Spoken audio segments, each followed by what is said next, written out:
Ranade here and I welcome you all to day 4 of our F&O lecture series. My God, 3 days over.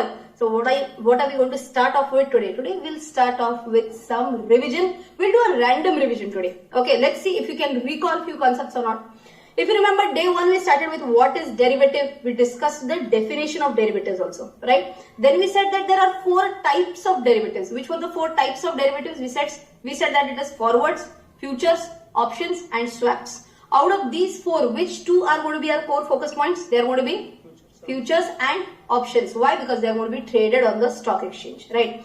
Then we said that while we are talking about futures, there is something known as a predetermined date and price. Okay, for predetermined date, we said generally, if I'm talking about monthly expiry, there will be 3 monthly expiries: current month, next month and far month. Okay, and what do we mean by predetermined future price? So if you remember, today itself I lock myself for a price. Whatever happens on the end of the month, what that difference is going to be either my profit or my loss, right? Then we discussed that if I'm talking about futures, are there only stock futures? Are there only index futures? No, there are many more types. Like if you remember, we discussed something like commodity futures, wherein we had taken the discussion example of turmeric, right? Then we had talked about currency futures, wherein we said USD, INR, JPY, INR, 4 different pairs we had talked about. Then we said that there could be few more like commodity derivatives when we discussed gold as a future contract, right? Then finally we moved on to stock futures. Oh, we also covered interest rate futures, right? And then we had moved on to stock futures and index futures.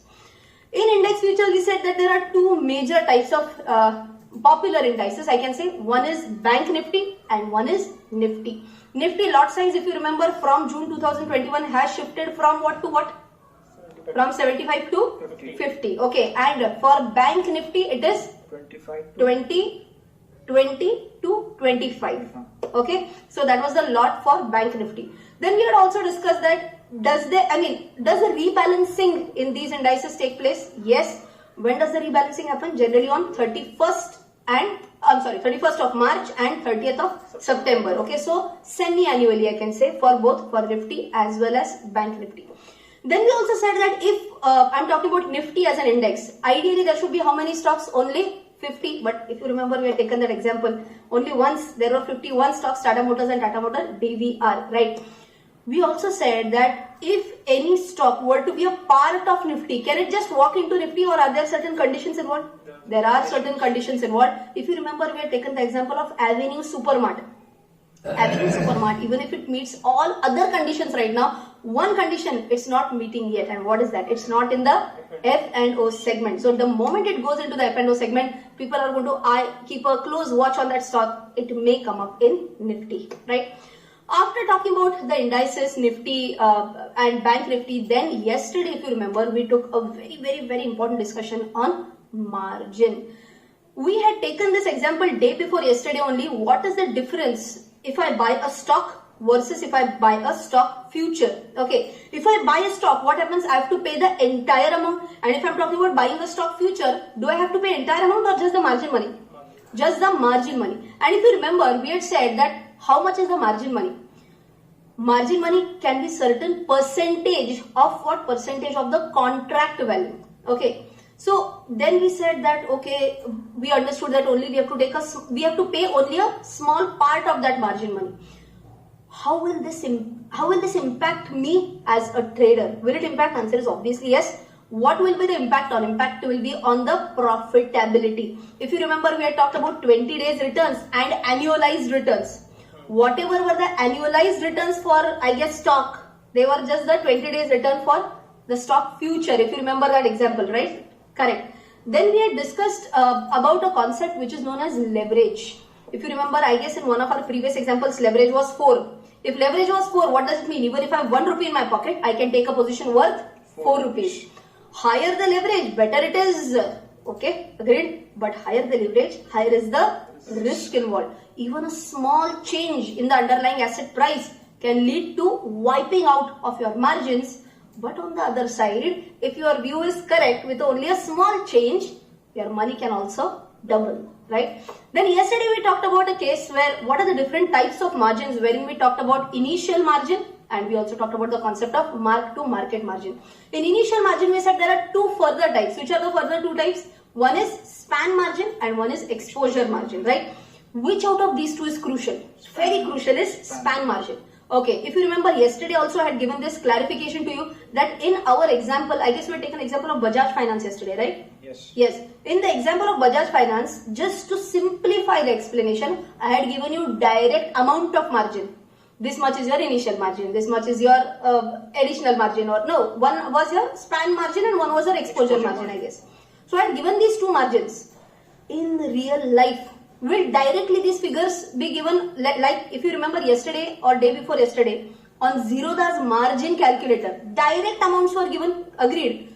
But in real life, many a times percentages are also involved, and because of which your daily requirement of margin may vary. But then if I input that also in the calculation, now today's margin requirement is this much, tomorrow's margin requirement is this much, that could have led to a very tricky mathematical problem. So we kept the margin requirement constant in yesterday's numerical, right? So yesterday, all in all, most important point that we understood was that out of the two margins, span and exposure, which one is more important? Span margin. If I'm not able to maintain span margin in my account, there could be multiple possibilities. Possibility number one, penalty, slap a penalty for me, exchange will do that. Possibility number two, the broker can square off my position, direct square off. Margin call. Ideally, a margin call will come. Either the broker can call you or the broker can send you a very, very, very nice, sweet little email that, dear customer, you have already exceeded your margin which was available to you. So better pay in or it will be squared off. I think my broker, which is of course Zerodha, बहुत दिल पे ले लिया उन्होंने. They said that Rachna is teaching something, and how is it possible that we don't give her a practical example? And yesterday only in my email, this email popped up because I had taken a position and wherein I got a margin call stating that Rachna, whatever funds you have, your margin call is exceeding the funds available. Just as an example, if I have 100 rupees in my account, margin requirement was going above 100. So broker said, okay, read this, better pay the funds or we will square off the position. Okay, so what can I do? Possibility number one, I'll add the funds. Possibility number two, what did I do? What I did? I already had one more position which was in profit. Can I sell off that position? Yes, I can square off the other position, and whatever money was released, can I use those funds to meet the margin requirement? Answer is yes. So again I'm repeating two possibilities. Okay, when I'm falling short on margin money, what are the two possibilities? Tell me. Possibility number one, pay in additional funds. Possibility number two, I already have taken one more position which is in profit. I book my profit and the funds will be released. Can those funds be used for this? Answer is yes. Okay. So Zerodha gave us a practical example. You have understood how a margin call can come up to a specific person. Okay. Then if you remember yesterday, we took the concept of mark to market. Now what was the meaning of mark to market? In simple words, daily accounting of either profit or loss. So if you remember in yesterday's example, there was a column wherein we say today's profit is this much, today's loss is this much. Was that being either added or subtracted from your margin money? Answer is yes. That was daily, on a daily basis. Either your margin money will increase or margin money will decrease. Does this mean that your money is going to get credited to your bank account on a daily basis? No. When will money be credited to your bank account? When you square off the position, when you close the position. Till then, this accounting entry will be passed wherein your margin money will either increase or decrease. Right? So this is the main point that we discussed yesterday. Today we are going to go and start with some more important practical concepts, and we'll do that in the immediate next part of the video. Just one question. Okay. I just wanted to know, now so far we are only discussing about the derivatives on NSE, NSE. So BSE does not have any derivatives, though they are the oldest exchange. Got it. Good question. So if you remember, I guess lecture number 2 we had discussed about Nifty, we had discussed about Bank Nifty. In fact, today also we revised the same. Does it mean that other than Nifty or Bank Nifty, what about Sensex? Is there any derivative for Sensex? Answer is yes. Okay, there is a derivative in BSE as well. It's not that only NSE has derivatives for their indices. Okay. But if you ask me, which ones are more popular? Popular are only Nifty and Bank Nifty. Even so, you will say, Rachna, that's your personal opinion maybe. I'll tell you how to check my opinion also. Check out any news channel. Check out the newspapers also. If anything is given about derivatives data, they will talk about Nifty open interest or Nifty data is this much, Bank Nifty is this much. Hardly people will talk about Sensex derivatives. Okay, it's not that famous. Okay, but now BSE is also feeling that we have to take certain steps. We have to ensure that people also get attracted towards our exchange, because that's how they will be earning money, right? Exchange earns when more and more people trade on their exchange. So recently, I guess in the month of June only, previous month only, a news had come up which stated that the weekly expiring options, they are going to change from Thursday to Monday. Okay, so if you want, let me just quickly check it out, I guess. Just give me 1 second. Okay, from Thursday to Monday only. Let me just check. Okay, so this is an article from Economic Times. So you can read it out here also. BSE shifts expiry of weekly derivative contracts to Monday from Thursday. I said June. Yes, this is 29th June.